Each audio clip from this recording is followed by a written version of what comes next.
चलो, आज किसने केस प्रेजेंट करना?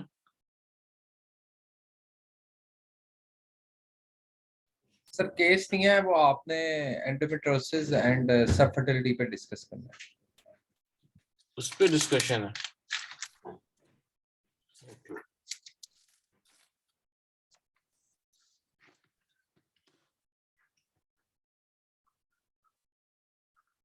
एंडोमेट्रोसिस और किस पे?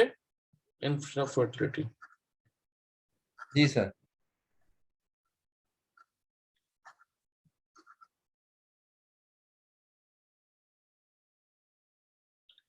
ओके,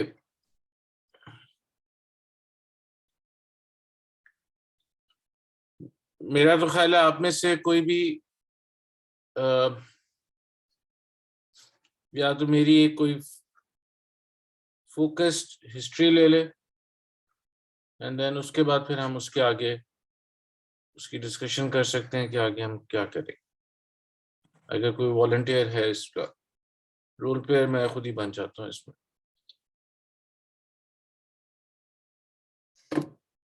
कोई है इसमें वॉलंटियर हमारा?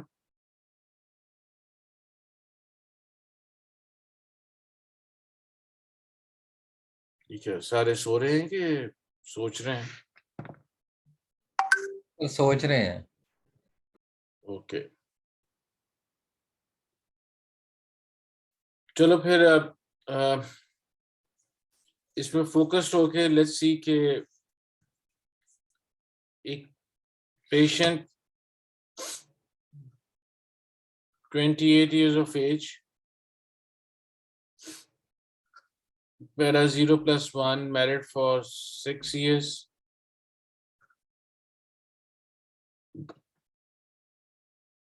आपके पास आती है with dysmenorrhea, dyspareunia and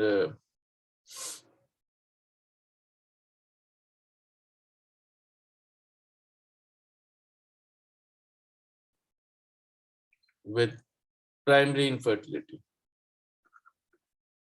sorry, secondary infertility.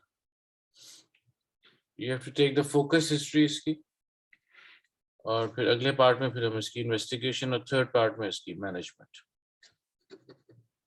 करेंगे। तो anybody 28 years of age, parity क्या बताई आपने? Para 0+1, married for 6 years, dysmenorrhea है, severe और dyspareunia है. She comes to you with secondary infertility. Take her focused history, maybe in for 5 minutes time.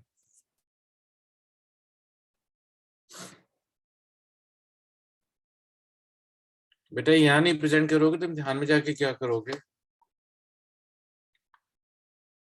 इसमें ऐसी कौन सी, आप में से कितने ऐसे हैं जिसने इस किस्म का पेशेंट नहीं देखा?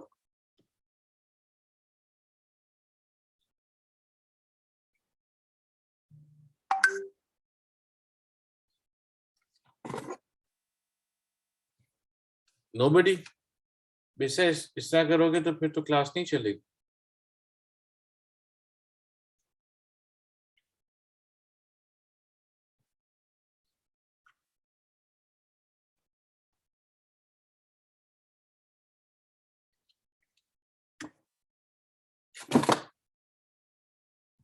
आज क्या हो गया सबको?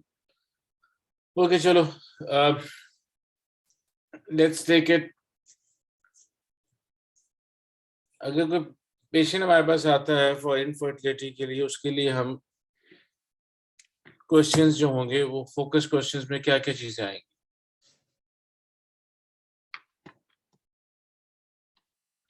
फॉर सब फर्टिलिटी। अस्सलाम वालेकुम sir. Sir can I try? हाँ श्योर। सर बस मुझे मैंने लेट थोड़ा जो ज्वाइन किया, मुझे सिनेरियो का आइडिया नहीं है पूरा। 28 years of age, para 0+1, married for 6 years, presents with Okay. dysmenorrhea, dyspareunia, and secondary infertility. Okay sir, अस्सलाम वालेकुम, मेरा नाम डॉक्टर आपके पास 5 minutes हैं सिर्फ to take the focus history for this patient. Okay sir, अस्सलाम वालेकुम, मेरा नाम डॉक्टर ज़ारा है। मैं आपसे जो है ना चंद सवालात करना चाहती हूँ। उम्मीद है आप मेरे साथ ताउन करेंगी। आपका नाम क्या है? आसिया। अच्छा, मुझे बताया गया आसिया कि आपकी उम्र 28 साल है, क्या ये बात दुरुस्त है? जी। अच्छा, आपकी शादी को कितना अर्सा हो गया? 6 years. ठीक है, क्या ये आप शौहर के साथ रहती हैं? Yes. अच्छा, खानदान में शादी है आपकी? नहीं। अच्छा, क्या ये आप दोनों मियाँ बीवी की पहली शादी है? ये हाँ जी। ठीक है, आसिया आपकी तालीम कितनी है? बैचलर्स किया हुआ। ठीक है, आप कोई मुलाजमत तो नहीं करती? ठीक है, आखिरी दफा माहवारी कब आई आपको? आई थी कोई अबाउट Para अप्रैल के 2 अप्रैल से। ठीक है, और आपके पहले इसमें जैसे मुझे बताया गया कि आपका एक बच्चा पहले ज़ाया हो चुका है और अभी तक आपके पास कोई जिंदा बच्चा नहीं है, क्या ऐसा ही है? जी। अच्छा, आपका ये बच्चा किस वक्त ज़ाया हुआ? किस शुरू साल में ज़ाया प्रेगनेंसी हुआ? अच्छा, ठीक है, और क्या बच्चा ठीक है, कितने महीने का था? शुरू की प्रेगनेंसी थी कुछ 6 हफ्तों की। ठीक है, क्या इसके लिए कोई सफाई करवाई थी, कोई दवाई खाई थी? दवाई दी थी। ठीक है, और इसके दरमियान आपने कोई माने हमल कोई तरीका तो नहीं इस्तेमाल किया था, या हमल रोकने के लिए कोई तरीका तो नहीं इस्तेमाल किया था, या आपकी प्रेगनेंसी हुई नहीं थी? नो। ठीक है, उसके बाद उस हमल के बाद आपने कितना अरसे से आप ये कंसीव करने के लिए कोशिशें कर रही हैं? तभी से कर ठीक है, अच्छा, ठीक है, आपको माहवारी कब से शुरू हुई? at the age of 13. ठीक है, क्या आपको हर महीने माहवारी आती है? हाँ, शुरू से रेगुलर आपकी माहवारी? Almost regular. ठीक है, माहवारी के साथ आपको शुरू से ही तकलीफ होती है? पहले कम होती थी, अब ज्यादा हो। ठीक है, शुरू में होती है माहवारी के साथ, या पूरी माहवारी में आपको तकलीफ रहती है, या शुरू के दिनों में होती है? शुरू के दिनों में ज्यादा होती है, बाद में कम हो जाती है।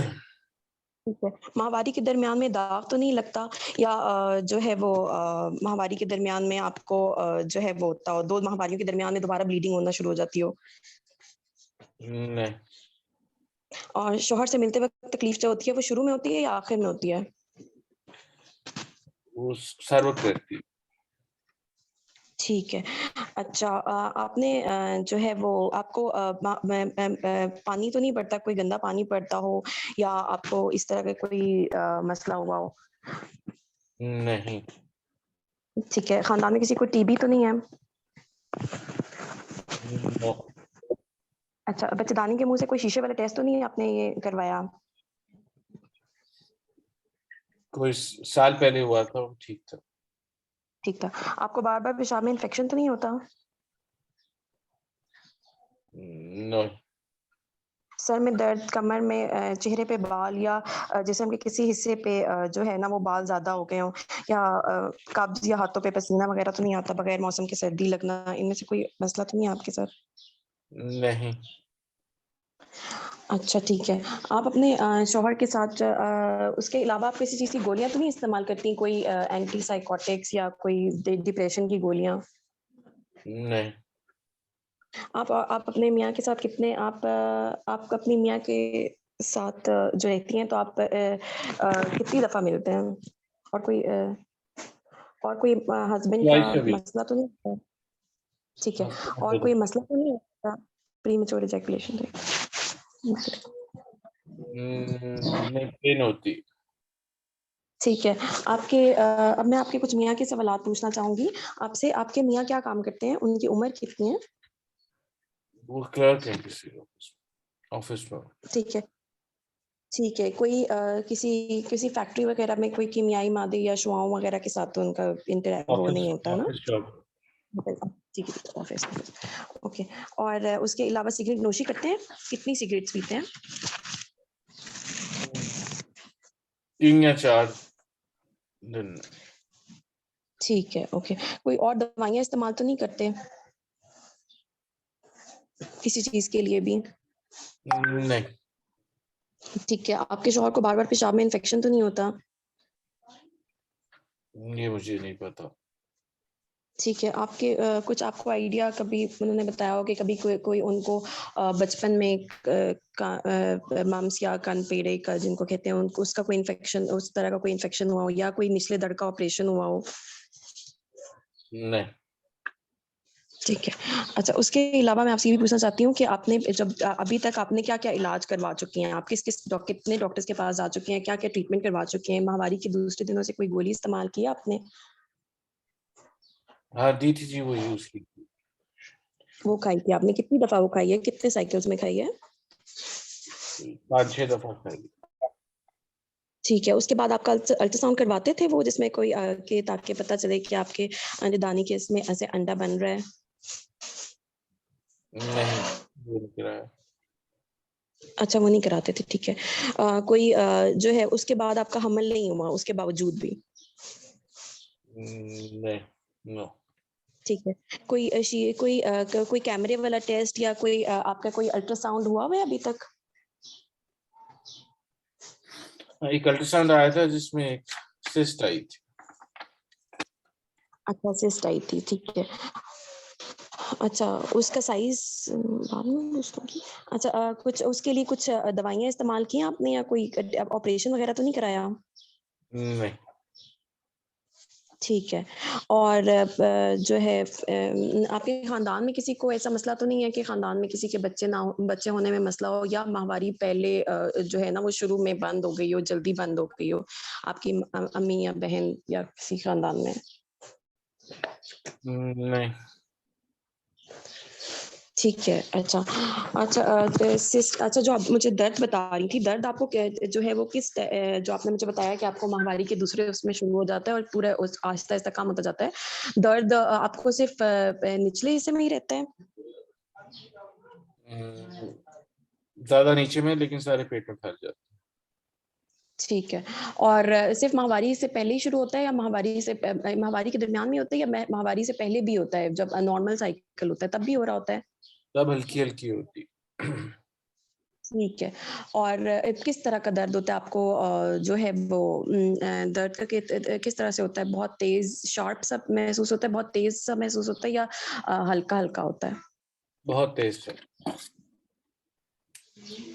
ठीक है। और ठीक है। और उसके साथ आपको और कोई मसला होता हो?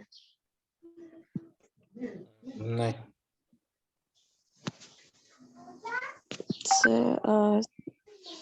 मेरी हिस्ट्री कंप्लीट हो ठीक हो गई। अच्छा बेटा, अब आपको अंदाजा है कि ये कितनी देर में कंप्लीट हुई? No sir 8 minutes 8 minutes. It took us Yes. 8 minutes.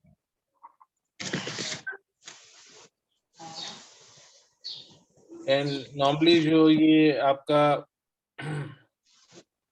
इस किस्म का अगर स्टेशन आता है या सिनारियो आता है, क्योंकि जो अभी तक उन्होंने प्रोविजनली टाइम पीरियड रखा हुआ है वो रखा हुआ है almost about 14 minutes. Okay sir. मेरे ख्याल है 14 मिनट्स है और साथ आपके 12 स्टेशन है जिसमें होपफुली 6 ऑप्स के होंगे और 6 गायनी के होंगे, लेकिन अभी वो डिटेल्स दोबारा वो आपसे शेयर कर देंगे। अब जब आपकी ये मतलब है कि सारी चीज मुझे तो हिसाब से दिस इज फाइन, पर यू नीड टू अंडरस्टैंड कि इस 14 मिनट्स के अंदर एक ये हिस्ट्री लेने का कंपोनेंट होगा और साथ फिर उसके आगे मे बी वो पूछेंगे कि जी इसके बाद आप इसकी इन्वेस्टिगेशंस क्या क्या कराओ, या इसमें थर्ड कंपोनेंट हो सकता है कि आप इसका मैनेजमेंट प्लान पेशेंट का आउटलाइन करें, ओके। मैनेजमेंट प्लान की ऑप्शन। और जो अभी तक हम सबको थोड़ा सा आइडिया नहीं है, पहले हमारा जब एग्जाम होता था तो वो जो बंदा बैठा होता था वो एक पेशेंट होता था, जेन्युइन पेशेंट। अब जब इस तरह की फोकस हिस्ट्री और ये सारी चीजें होंगी तो फिर लाइकली चांसेस हैं कि वो कोई या तो रोल सिमुलेटर बैठा होगा या प्रॉब्ली कोई there's a गुड चांस कि शायद वो कोई डॉक्टर को साथ बैठा दें या कोई मेडिकल रिलेटेड कोई बता दें जिसको टर्मिनोलॉजीज और ये सारी चीज़ों का थोड़ा सा ज़्यादा आइडिया होगा। और जब आपकी बात आ जाती है फोकस वाले पॉइंट से, फिर then you have to make sure कि जब उन्होंने आपको एक सिनारियो दे दिया है तो उसके अंदर ही रह रहे कि आपने आगे चलना। अब आप जब ये स्टार्ट करोगे, पहला मेरा तो आपको मशवरा है, ज़रा देखो जब ये सिनारियो आपको दे दिया, इट इज़ बेटर कि आप पेशेंट से खुद ही पूछ लो कि जी आपकी उम्र 28 साल है, आपकी एक मिसकैरेज हुई हुई है, शादी को 6 साल हो गए हैं और आप ये डिस्मेनोरिया के साथ आए और साथ सेकंड इनफर्टिलिटी के साथ आपने प्रेजेंट किया, rather than again asking from the patient कि जी के आपकी उम्र कितनी है, आपकी शादी को कितना अरसा हो गया और ये और ये। ओके वो sir. That will kind of वो रिकन्फर्म करना इज राइट, लेकिन रिकन्फर्मेशन उसी सिनारियो को अगर आप पढ़ के उससे सुना दोगे तो मेरा ख्याल है you will waste sorry save some time जब भी ओके स्टार्ट। सर। ठीक। अब दूसरा, जब उसने आपको दो चीजें इसमें बेसिकली बताई हैं विच इज डिस्मेनोरिया, डिस्पाइरोनिया डिस्पेरोनिया। और सेकेंडरी इनफर्टिलिटी। अब उसमें जब ये आप सारी बात करते हो, जो आपकी बाकी सारी थी वो इससे मोर और लेस रिलेटेड तो थी सारी चीजें। आपने क्वेश्चंस पूछे हैं 1 2 3 4 5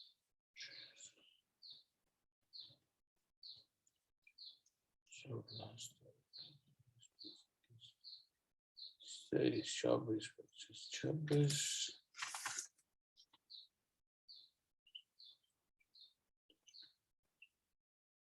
आपने टोटल कितने क्वेश्चंस पूछे होंगे इन 8 मिनटों में?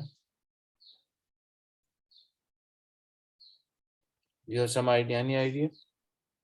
सर आइडिया नहीं है एक्चुअली, मैंने कवर जो किया था वो पास गायनेकोलॉजिकल हिस्ट्री से नहीं स्टार्ट करके फिर मैंने नहीं नहीं, बिल्कुल ठीक है। फीमेल। मैं सिर्फ पूछ रहा हूँ आपको इन 8 मिनटों में आपने कितने सवाल पूछे हैं पेशेंट से? नंबर्स पूछ रहा हूँ मैं सर वैसे। Sir number no idea. You asked almost about between 36, 37 questions,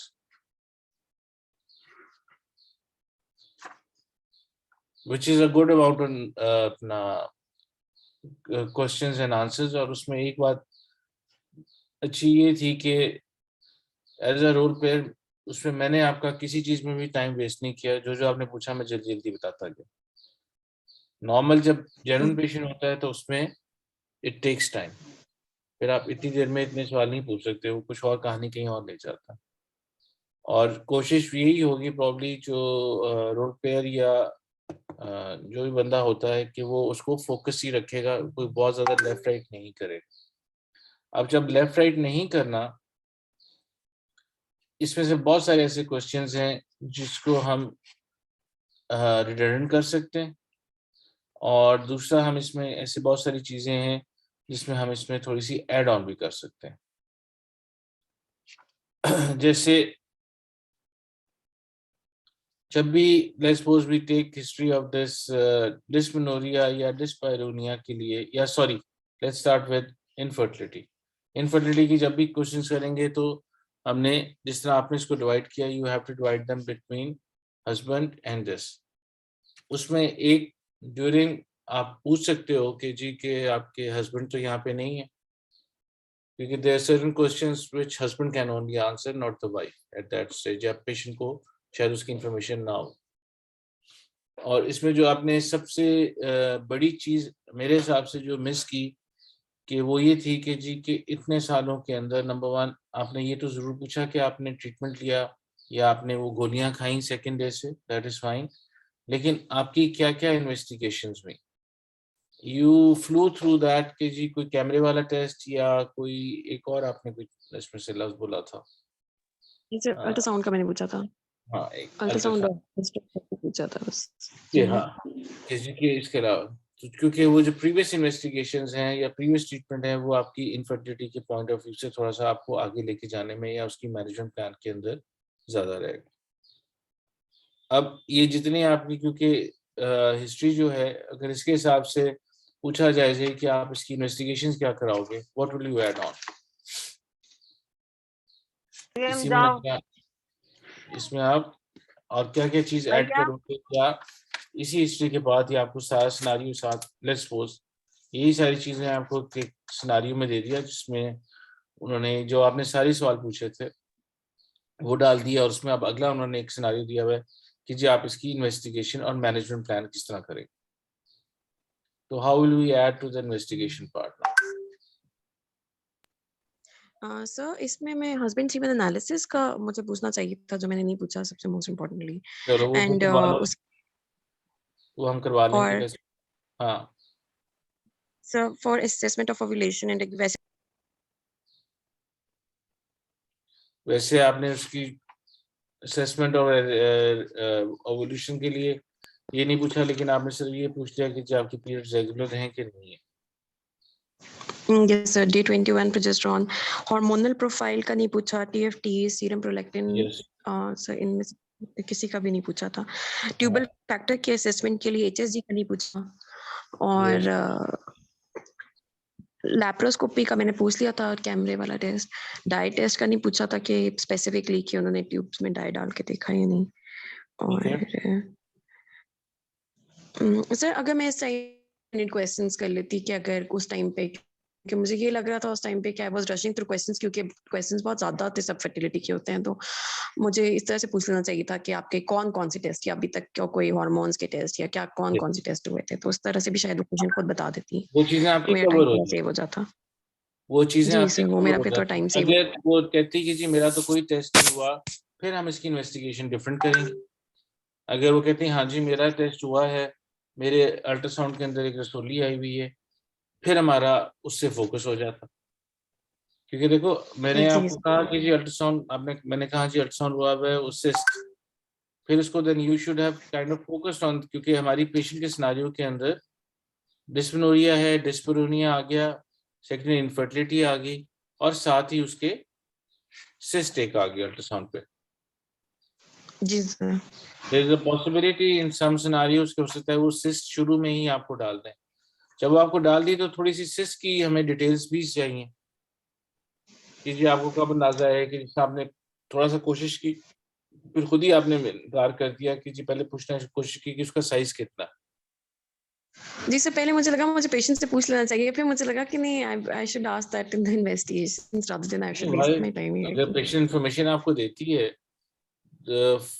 first thing do you ask कि जी कि पेशेंट की सिस्ट कहाँ पे, rather than you ask कि जी कि उसका साइज कहाँ पे। जी जी। सिस्ट अगर हुई है जी जी कहाँ पे सिस्ट आई है, is it in the uterus और is it in the ovaries? अगर पढ़ी लिखी है, यस। बीए पास है, तो मे बी वो कहती है कि जी मेरी ओवरी के अंदर सिस्ट है।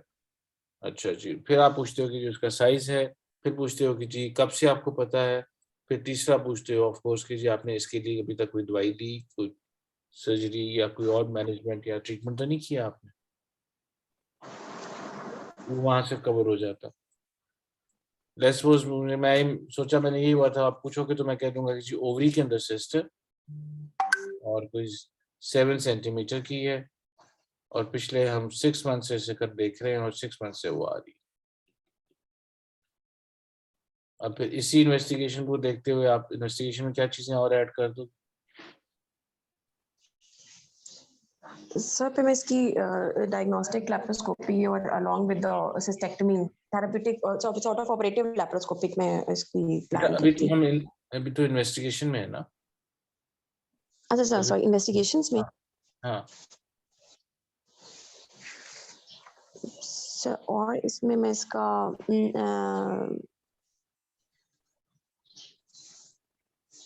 सब C125 ऐड करती। Yes we need to add CA125 और उसके साथ एक और इम्पोर्टेंट चीज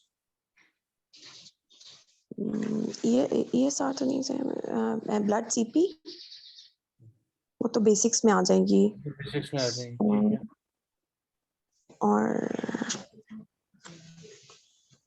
सर अल्ट्रासाउंड डिटेल ठीक है, अल्ट्रासाउंड में क्या देखना चाहोगे और सर कैरेक्टरिस्टिक ऑफ सिस्ट के किस तरह की है और उसमें सारा कुछ हमें पता चल जाए कि कैरेक्टरिस्टिक्स में और उसके अंदर डॉप्लर भी आप ऐड कर दोगे, ठीक।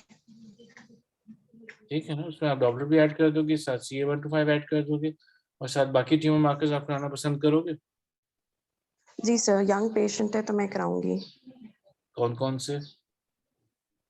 Sir I would like to have beta HCG AFP LDH and C125।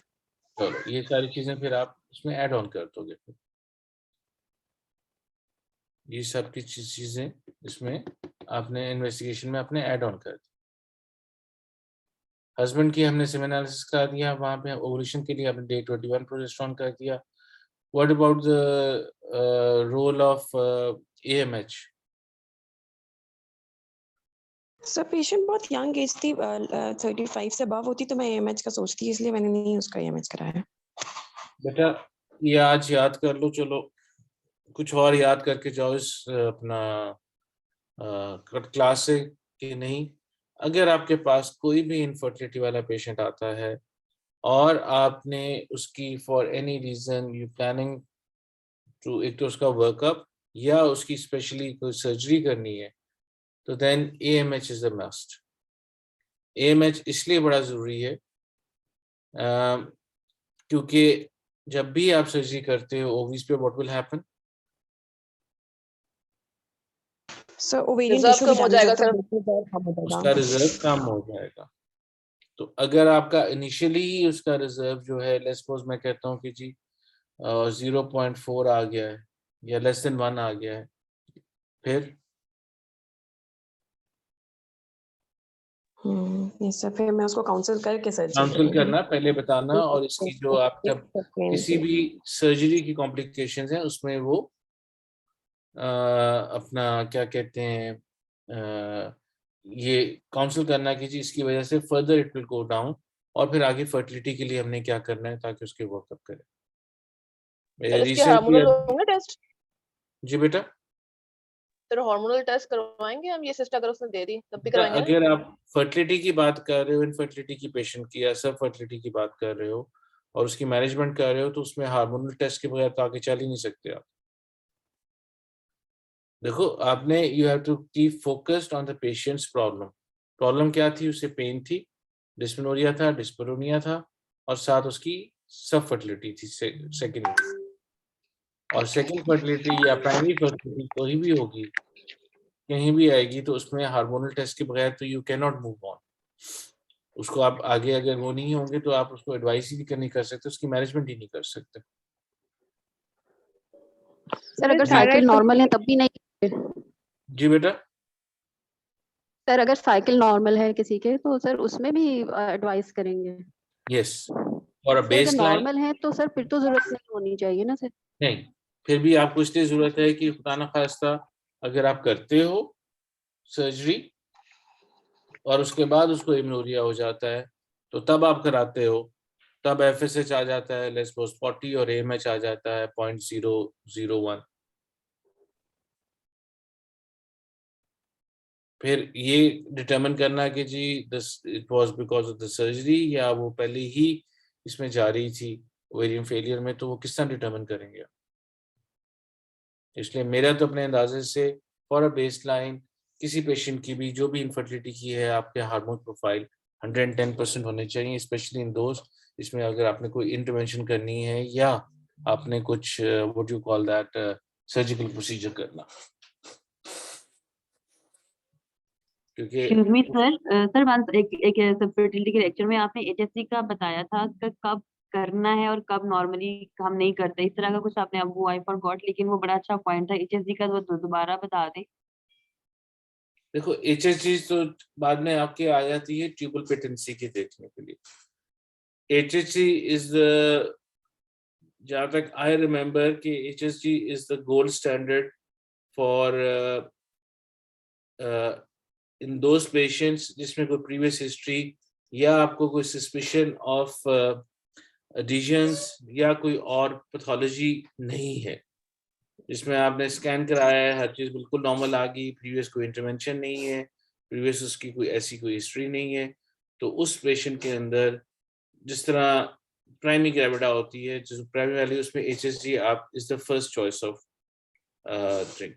ऐसा पेशेंट जिसके अंदर आप सस्पेक्ट कर रहे हो कि प्रीवियस कोई सर्जरी हुई है या एडिशंस होंगी या कोई सिस्ट आ जाती है या फाइब्रॉइड आ जाता है या उसकी हिस्ट्री ऑफ कोई टीओमैसेस आ जाते हैं, उसमें फिर HSG इज आउट, उसमें फिर आपने either you gonna do laparoscopy और प्रोसीड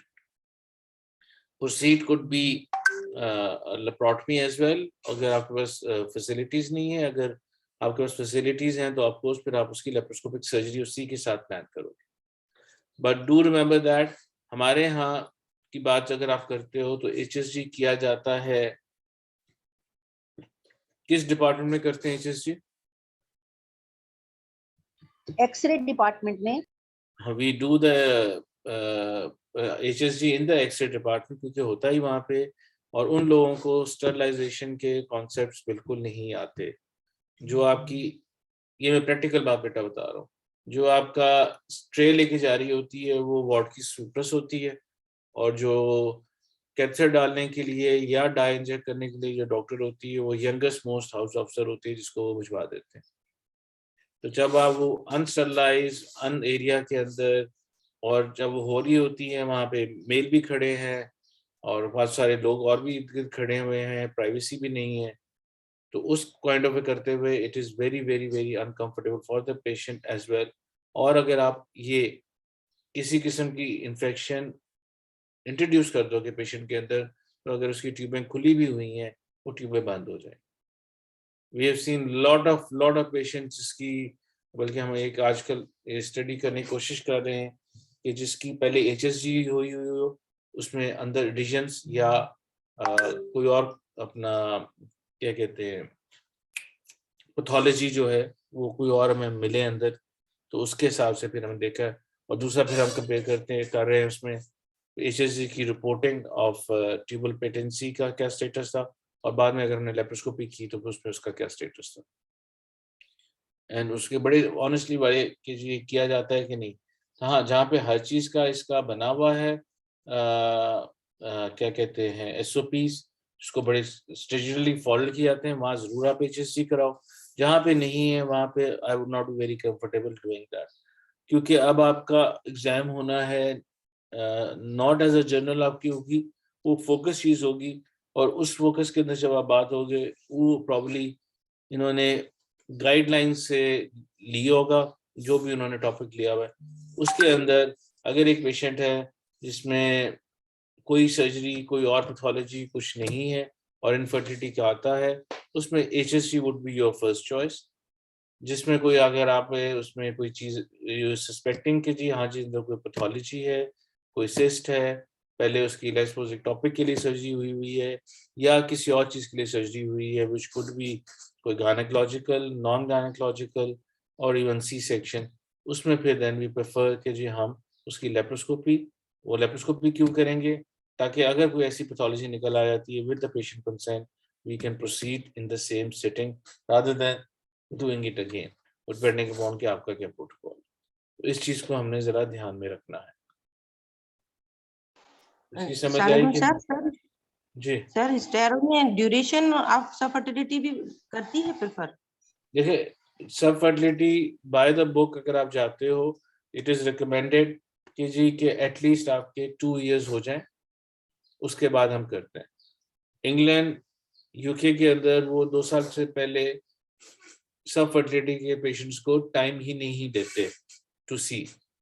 पर ये आपने ज़रूर याद रखना है कि एक पेशेंट जो है 20 इयर्स की है और उसकी 2 साल की या 1.5 साल की या 6 महीने की इनफर्टिलिटी है, वो फर्क है। एक पेशेंट है जो 38 इयर्स ऑफ एज आ जाती है और उसको अभी मे बी साल हुआ है या इवन 6-7 महीने हुए हैं, उसकी प्रेगनेंसी नहीं हो रही, उसकी मैरिज में फर्क होगी।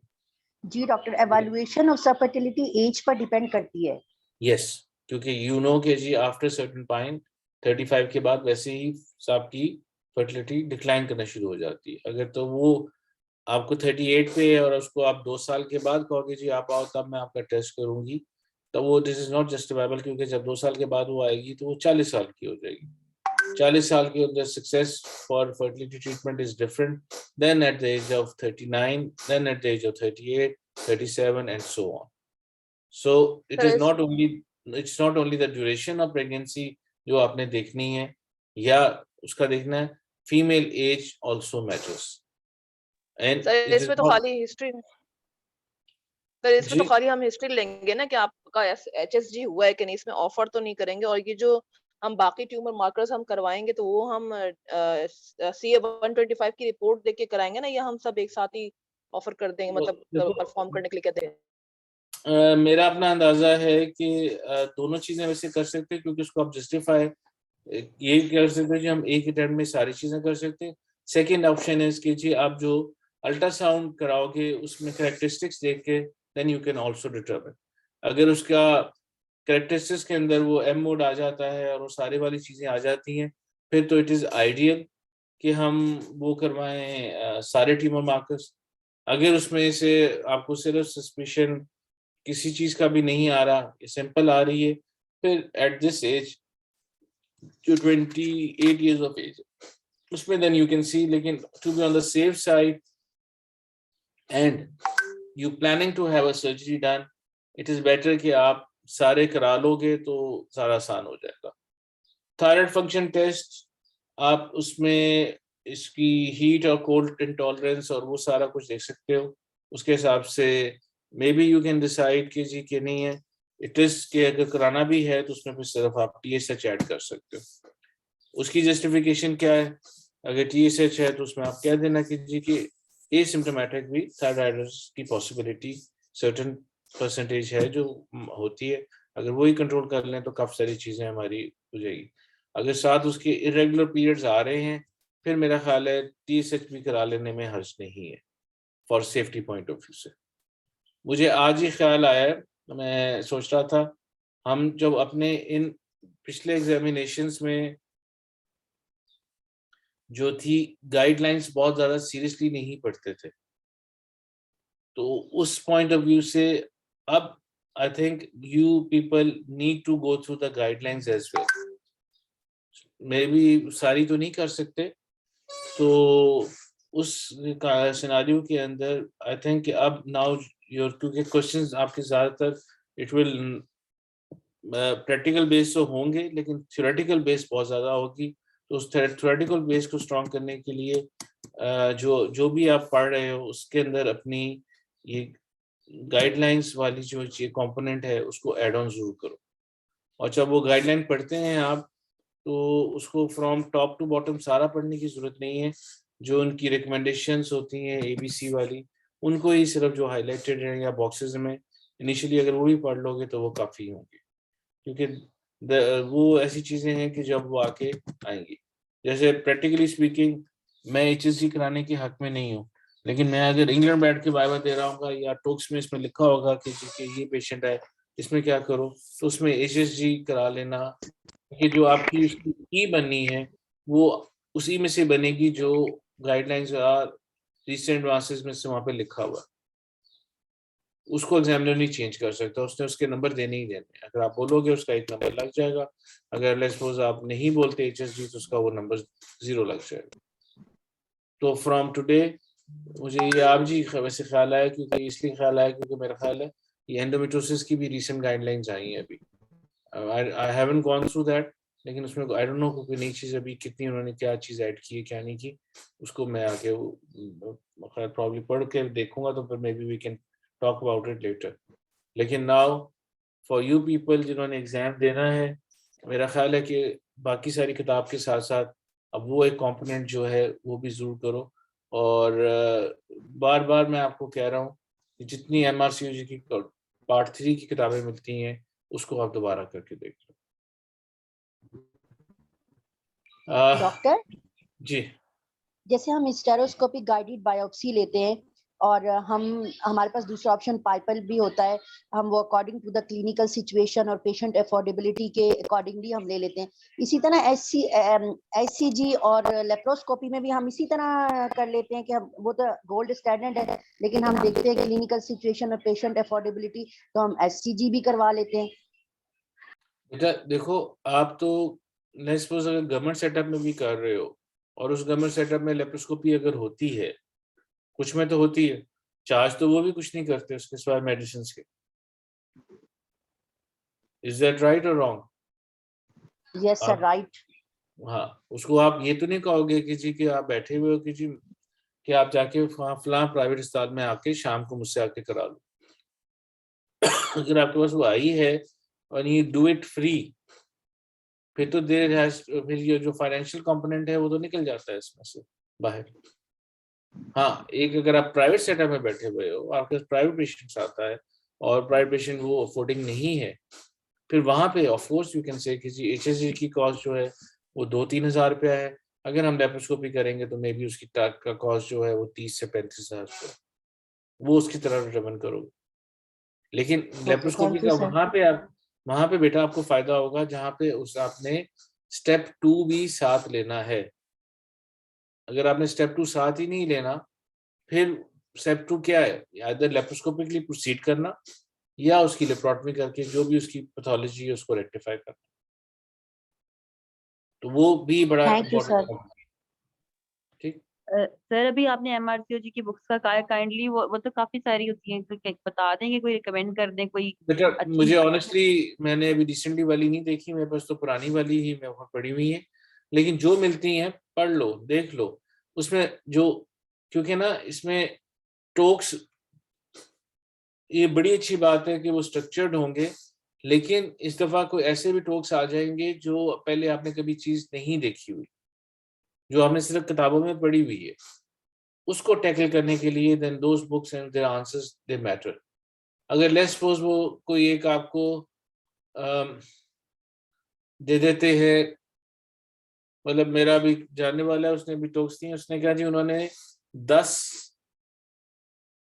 जो थी डिस्चार्ज स्लिप्स वो रखी हुई थी, उन्होंने कहा जी हर डिस्चार्ज स्लिप के ऊपर आप कमेंट करो,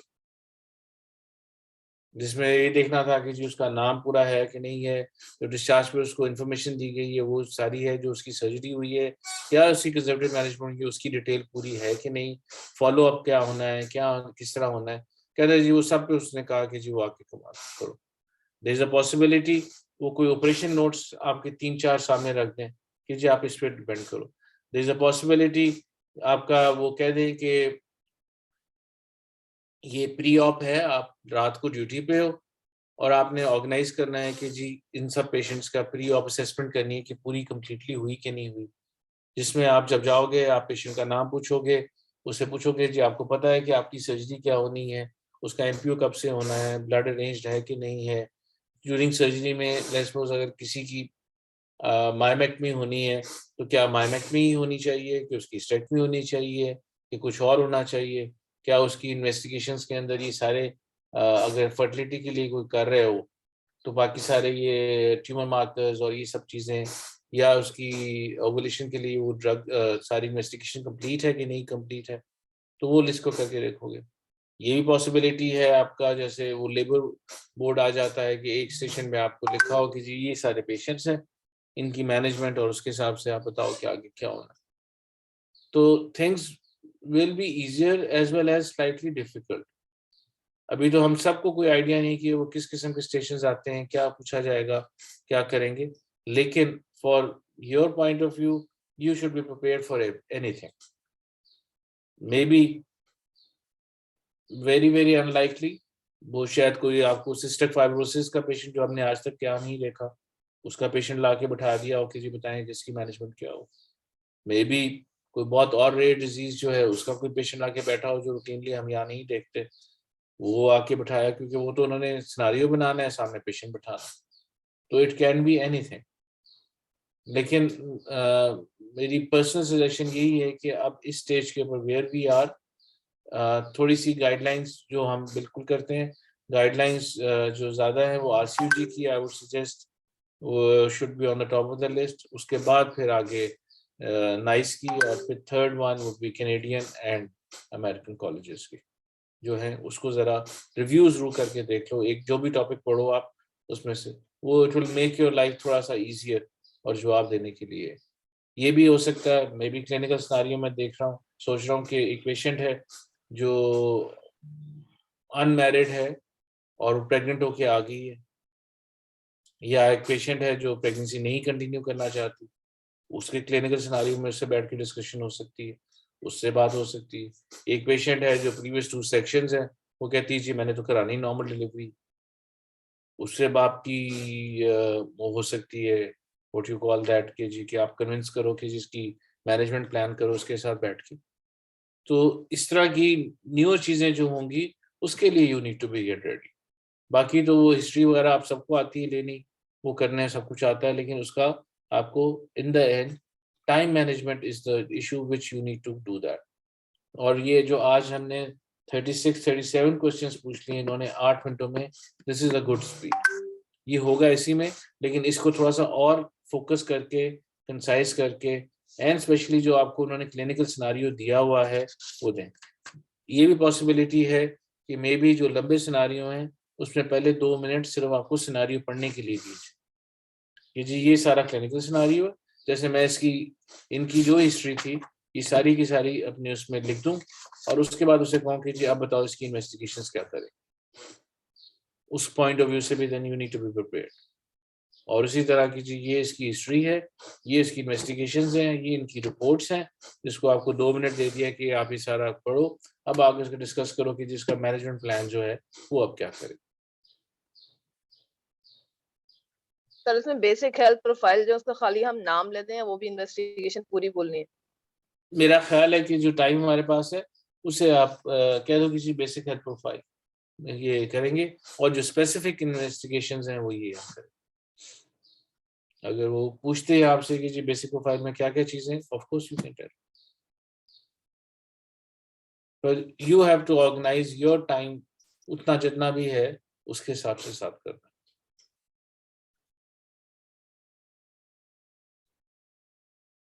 इसमें कोई और आपका क्वेश्चन हो? सर आप इस Management. सिनेरियो में फोकस पॉइंट्स हमें समझाएंगे कि हम इस इतने शॉर्ट टाइम में किस तरह इसको फोकस रखेंगे जो पर्टिकुलर उसका- क्वेश्चन है। मैं आपको बड़ा आसान तरीका उसका बता देता हूँ। आप एक डायरी लो, हमारे लेट्स सपोज 20 या 25 केसेस होंगे, मैक्सिमम जो हो मैक्स ज्यादा जो आते हैं वो गायनी के, उन सब की टॉपिक्स लिख लो ऊपर, और उससे रिलेटेड जो जो फोकस क्लास आपका ख्याल है कि होनी चाहिए बात वो होगी। जैसे अगर हम एंडोमेट्रोसिस को भी आप लोगे तो उसके फोकस में के सवालों के अंदर उसकी पेन की टाइप होगी, डिस्मेनोरिया की टाइप होगी, डिस्प्रोनिया सुपरफिशियल डीप उस पे बात होगी, उसकी एज पे, उसकी साथ उसके साथ एसोसिएटेड अगर सब फर्टिलिटी आ जाती है तो उसमें क्या बात पॉइंट्स आप ऐड कर दो। उसके अलावा इसी तरह आप सब फर्टिलिटी ले लोगे, उसके कोई 15-20 पॉइंट्स आप वो लिखोगे, हर किसी के सवालों के आपके 20-20 क्वेश्चंस आपके बन जाएंगे इस तरह। वो आपने याद करके जाना है कि जी अगर एंडोमेट्रोसिस आएगा तो मैंने ये 20 सवाल पूछने हैं, अगर इनफर्टिलिटी आ जाएगी तो मैंने उसकी इन्वेस्टिगेशन मैनेजमेंट के पॉइंट ऑफ व्यू से पहले हिस्ट्री के पॉइंट ऑफ व्यू से मैंने ये 5 सवाल पूछने।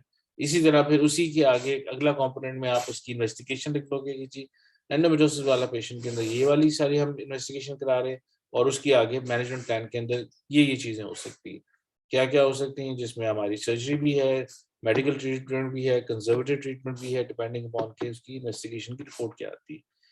इन द सेम सेंटर सेटअप सब फर्टिलिटी के भी आप पॉइंट्स लिखो, 20 क्वेश्चंस लिखो कि जी ये हमने सवाल पूछने, ये मदर कह रहा हूँ, हस्बैंड के क्वेश्चंस हैं, ये वाइफ के क्वेश्चंस हैं, इस वाइफ के सवालों के अंदर ये बाकी सारी चीजें ये आएंगी, ताकि वो आपको आपके फिंगर टिप्स पे उसको लेते हुए फिर आप आगे लेके चलो।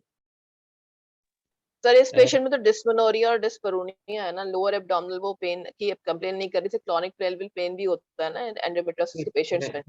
देखो बेटा, ये तो मैंने आपको सिर्फ इंफॉर्मेशन दी है ना, जब आप इसकी हिस्ट्री लोगे तो उसमें पेन की आप हिस्ट्री में आ जाएगा कि सिर्फ डिस्मेनोरिया डिस्पैरोनिया भी है, कि उसको लो ब्राउन पेन भी है, उसको सिर्फ पीरियड्स के दौरान पेन होती है, कि उसको period in between the periods भी पेन होती है, कितनी अनकंफर्टेबल होती है, उसकी क्वालिटी ऑफ लाइफ के बारे में जरूर पूछो, वो कितनी डिस्टर्ब है विद दिस थिंग, उसके हिसाब से बात करोगे। एंड प्रीवियस उसने क्या क्या मैनेजमेंट क्या क्या कराई है, अगर उसने कोई सर्जरी कराई हुई है तो उसके नोट्स अवेलेबल हैं या क्या हुए थे, वो भी इम्पोर्टेंट आ जाता है बात। क्योंकि नॉर्मली एंडोमेट्रियोसिस वाले वो रिकरेंट पेशेंट्स होते हैं, वो बार बार आते हैं, एंड इसीलिए उसके लिए फिर जब आप उसका वर्कअप कराओगे उसमें उसका AMH और FSH लेवल्स भी कराने इम्पोर्टेंट। AMH का एडवांटेज सर सिर्फ ये मजीद होता है जी, सर मजीद इन्वेस्टिगेशन हम क्या करवाएंगे सर AMH के बाद? इन्वेस्टिगेशन इनकी ऑलमोस्ट मेरे ख्याल है कंप्लीट थी। जो हमारी आ जाती है जिसमें इन्होंने इसका सेम एनालिसिस भी करवा लिया, उसके हार्मोनल प्रोफाइल भी करा लिया, ट्यूबल पेटेंसी क्या उसने पूछ लिया उन्हें कि जी अगर नहीं है तो वो करा लेंगे, फिर CA-125 और बाकी ट्यूमर मार्कर्स, अल्ट्रासाउंड डॉपलर और AMH जो भूल गई थी, AMH आई वुड से कि जी वो होना जरूरी है। और इसके बाद जाहिर है बाकी रूटीन की हेल्थ प्रोफाइल, जो पेशेंट सर्जरी में जा रहा है तो उसके बाकी सारे ट्यूमर मार्कर्स और रूटीन के बाकी सारे टेस्ट जो है वो हम करेंगे।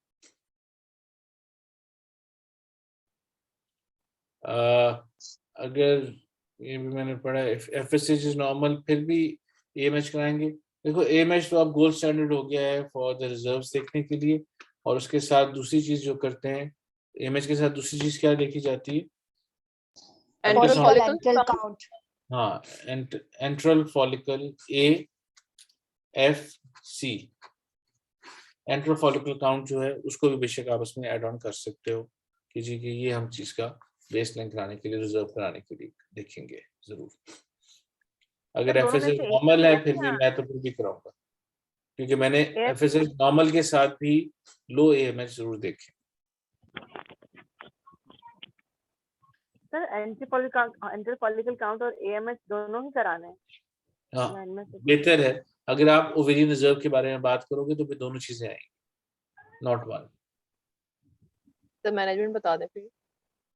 मैनेजमेंट तो इसकी सिंपल है बेटा, अगर ये है और इसकी सिस्ट आ जाती है तो प्रॉब्ली जहाँ पे अवेलेबिलिटी है वहाँ पे इसकी laparoscopic proceed, cystectomy would be the first option, depending on के बाकी हमारी रिपोर्ट्स नॉर्मल आ जाती है। CA-125 भी नॉर्मल रेंज में है या मे बी 60-70 की रेंज में भी अगर आ जाता है तो फिर हम इसकी सिस्टेक्टमी करके ट्यूबल पेटेंसी चेक करेंगे और उसके फिर आगे आगे लेके चलेंगे। अगर ट्यूब्स इसकी पेटेंट नहीं है तो फिर इसको सीधा हम IVF ले जाएंगे, अगर ट्यूब्स की पेटेंट है तो फिर हम इसका 3 मंथ्स के लिए ओवुलेशन इंडक्शन, उसमें नहीं होती तो 3 मंथ्स के लिए IUI, अगर वो सिंपल कंसीव नहीं करता फिर हम IVF। हम जल्दी इसलिए चलेंगे क्योंकि एंडोमेट्रियोसिस एज वी नो उसकी रिकरेंस का रेट बड़ा हाई है, इससे पहले कि दोबारा वो अपना सिस्ट बन जाए या दोबारा उसको एंडोमेट्रियोसिस के साइन सिम्टम्स स्टार्ट हो जाए, उससे पहले उसकी फैमिली कंप्लीट हो जाए तो ठीक है। क्योंकि in the end as you know and I know कि एंडोमेट्रियोसिस का फाइनल हल जो है पेन के लिए वो क्या होता है, वो फिर पेल्विक क्लियरेंस आ जाती है उसमें नॉट ओनली स्टेक्टमी, उसमें स्टेक्टमी प्लस BSO भी है। जब एंडोमेट्रियोसिस के लिए आप बात करोगे उसमें BSO की बात भी आप शुरू करो। एंडोमेट्रियोटिस का तो फिर वो कट ऑफ साइज 3 सेंटीमीटर कहीं लिखा है कि 4 सेंटीमीटर लिखा है सर्जिकल के लिए जाने के लिए, सर्जिकल प्रोसीड करने के लिए। तो सर अगर 3 सेंटीमीटर से कम है तो फिर हम उसको सर्जिकली प्रोसीड नहीं करेंगे, फिर हम क्या करेंगे? सर गाइडलाइन में 3 दिया हुआ है ना सर, गाइडलाइन में 3 दिया हुआ है ना। आइडियली यस, पर विद इवन 3 सेंटीमीटर की सिस्ट है और पेशेंट को पेन बहुत ज्यादा, या तो उसको फिर आप डाल दोगे उस पे सूडोमिनोपॉज वाले या मेडिकल ट्रीटमेंट पे, वो कैन बी एनीथिंग जिसमें आप कहना चाहते हो, या वो डाल दोगे अगर पेन ज्यादा है, अगर फिर भी पेन ठीक नहीं होती then of course laparoscopy and proceed जरूर करोगे। हाँ, सर पेन सब फर्टिलिटी नहीं के है, तो फिर आप नहीं जा सकते ना, पेन के अलावा अगर सब फर्टिलिटी का इशू है तो उसके लिए अगर पेन का के अलावा सिर्फ सब फर्टिलिटी का इशू है और 3 सेंटीमीटर की उसकी एंडोमेट्रियोटिक सिस्ट है, फिर आप उसकी अगर तो उसकी ट्यूब्स ठीक है, फिर आप उसको वही ओवुलेशन इंडक्शंस एंड आईयूआई का ट्राई कर सकते हो। अगर उसकी ड्यूरिंग दिस टाइम 3 से 5 सेंटीमीटर की सिस्ट हो जाती है, फिर आप इंटरवीन करके उसका सर्जिकल प्रोसीजर करो। सर अस्सलाम वालेकुम। जी, सर अस्सलाम वालेकुम। वालेकुम सलाम। सर एक पेशेंट है, उसका मैनेजमेंट प्लान बताएं। यंग पेशेंट है, अनमैरिड, 24 इयर्स की, सीवियर डिस्मेनोरिया है, साइकिल उसका ठीक है और उसको एक तरफ की 4x5 सेंटीमीटर की और दूसरी तरफ की 5x6 सेंटीमीटर की एंडोमेट्रियोटिक सिस्ट है और patient is going to be married after 1 month. What should be the management plan of this patient? बेटा मेरे हिसाब से तो बड़ा सिंपल है। अगर तो उसकी शादी अभी होनी है तो इट इज बेटर कि अभी आप फिलहाल उसे कुछ ना करो, यू वेट, उसको पेन किलर्स दो करके, और अगर जरूरत है तो मे बी अगर महीना रह गया तो उस महीने में तो आप वैसे भी कुछ नहीं कर सकते। यू टेल हर कि सिर्फ पेन किलर्स करके रहे, let her get married, first 3 months 4 months गुजार ले, उसके दौरान अगर पेन वगैरह होती है तो उसकी मैनेजमेंट आप करो, 4 months के बाद उसका अल्ट्रासाउंड रिपीट करो and then you can decide. क्योंकि ये 6 सेंटीमीटर की और 5 सेंटीमीटर की बायलैटरल सिस्ट अगर आ जाती हैं, ये medically they won't go down.